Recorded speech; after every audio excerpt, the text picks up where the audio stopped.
For Mashable, I'm Logan Tittle. Twitter can be a good medium for venting. We've all indulged from time to time, right? But there's only so much you can get away with. In a moment of frustration, Paul Chambers tweeted that he would blow Robin Hood Airport sky high after it was closed by snow. He was found guilty in 2010 of menacing electronic communication after the airport staff reported the tweet. The UK's Communication Act 2003 punishes such behavior with imprisonment and fines. Chambers appealed to the High Court in London, and the latest ruling overturned that conviction.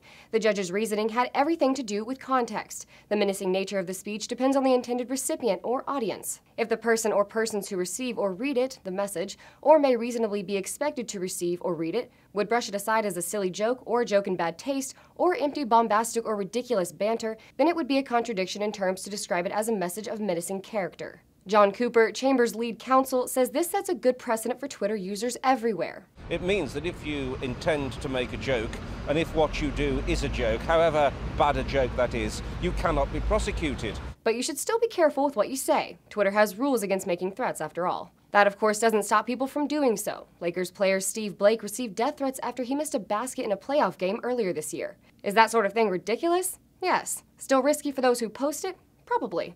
To err on the side of caution, just don't post threatening comments to Twitter, even if they are in jest. For Mashable, I'm Logan Tittle.